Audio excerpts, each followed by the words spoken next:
બાબા બાગેશ્વર ઉર્ફે ધીરેન્દ્ર શાસ્ત્રી તેનો રાજકોટમાં દિવ્ય દરબાર પૂર્ણ થયો, પરંતુ અંતિમ ઘડીએ બાબાનો દિવ્ય દરબાર ભૂત પ્રેતનો દિવ્ય દરબાર બની ગયો।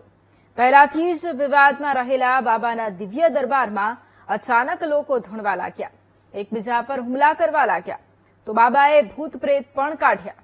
પરંતુ મુદ્દો એટલો ગરમાઈ ગયો છે કે પહેલેથી જ બાબાનો વિરોધ કરી રહેલા લોકોએ દિવ્ય દરબારને નાટક ગણાવતા ધીરેન્દ્ર શાસ્ત્રી સામે સુઓ મોટો થાય તેવી માંગ કરી છે।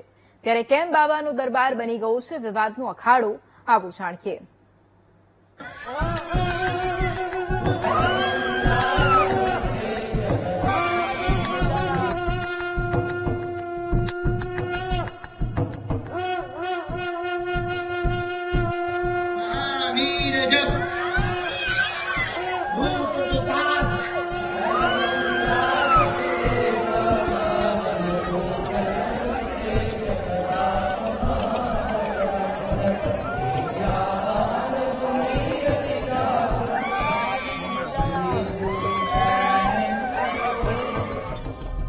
મહિલાઓ, યુવાનો, સગીરો, વડીલો જાણે સૌ કોઈ આત્માના વશમાં આવી ગયા હોય, ભૂત પ્રેત તેમની અંદર અચાનક આવી ગયા હોય તેમ ધૂણી રહ્યા છે। અંદાજ તો આવી જ ગયો હશે, આવું ક્યાં બન્યું? ન સમજ્યા હોય તો જણાવી દઈએ। આ રાજકોટના રેસકોર્સ મેદાનમાં યોજાયેલા ધીરેન્દ્ર શાસ્ત્રીના દિવ્ય દરબારનો નજારો છે, જે દિવ્ય દરબાર અંતિમ દિવસે ભૂત પ્રેતનો દિવ્ય દરબાર બની ગયો। લોકો અચાનક ધૂણવા લાગ્યા, સ્ટેજ સુધી પહોંચી ગયા। બાબાના દરબારના આ નજારાનો વિડીયો જેવો જ સામે આવ્યો કે અંધશ્રદ્ધા ફેલાવવાનો મુદ્દો ગરમાયો। વિજ્ઞાન જાથા અને પાટીદાર અગ્રણી પરસોત્તમ ટુપડિયા મેદાનમાં આવ્યા અને ધીરેન્દ્ર શાસ્ત્રી સામે ગંભીર આક્ષેપો લગાવતા કાર્યવાહીની માંગ કરી। આ દરબારમાં ડાકીની, સાકીની, પિચાસીની, પ્રેતાત્મા વગેરેને બોલાવીને ધૂણાવે છે, જેથી અંધશ્રદ્ધાળુઓ ઉપર ધારી અસર થાય અને આજે એ ધારી અસર કરવામાં સફળ રહ્યા। પ્લાન્ટેડ ડાકીની, સાકીની, પિચાસીને બોલાવી ફેબ્રિકેટેડ રીતે ધૂણાવી અને જે મોટા ભાગની ગુજરાત બહારની ડાકીની, સાકીની, પિચાસીની હતી એને ગુજરાતમાં બોલાવીને ધૂણાવી। આ અંધશ્રદ્ધા नहीं तो बीजू शू? अंधश्रद्धा का मतलब है बिना जाने भरोसा करना, और हमने कभी भी अपनी पूजा की बात नहीं की, हनुमान दादा की पूजा की बात की।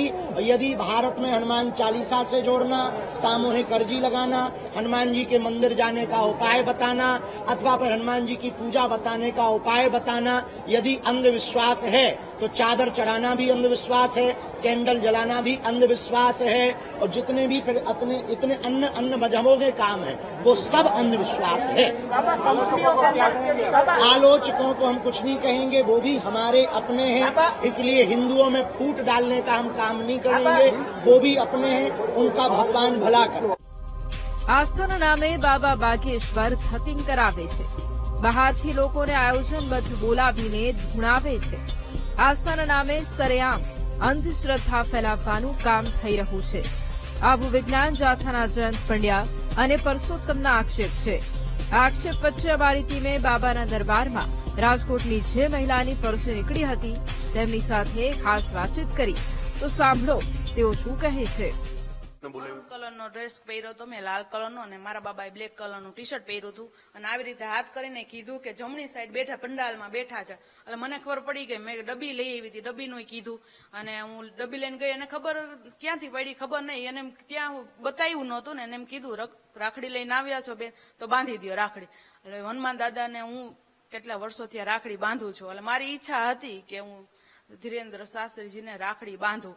એટલે પછી કે પેલા કે રાખડી બાંધ્યો, તમારી ઈચ્છા હે ને એ પૂરી કરી લ્યો। એટલે મેં રાખડી બાંધીને મને દક્ષિણા આપી ભાઈ તરીકે 1500 રૂપિયા। સાચું હતું, અમે કીધું નહોતું, એ પેલા લખી નાખ્યું, નવા ઘરનું, રોજગારનું બધું લખી નાખ્યું, જે અમારી સમસ્યા હતી ને એ કહી દીધી। પાયલ અગ્રવાલ અને તેમના પતિ કહે છે કે તેમણે સપનામાં પણ વિચાર્યું નહોતું બાબાના દરબારમાં તેમની પરચી ખુલશે। અચાનક હજારોની ભીડમાં તેમણે અમને બોલાવ્યા હતા। બીજી તરફ અંધશ્રદ્ધા મુદ્દે આયોજકોએ આક્ષેપ લગાવનાર લોકોને જવાબ આપ્યો છે।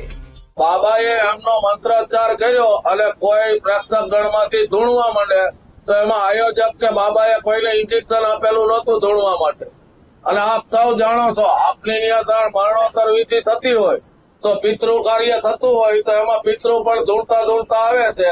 તો એને કોઈ બોલાવતું નથી કે કોઈ કહેતું નથી, મંત્રોચ્ચારના આધારે આવે છે. ભૂત પિશાચનું વર્ણન ગીતાજીમાં પરમાત્માએ પણ આપેલું છે.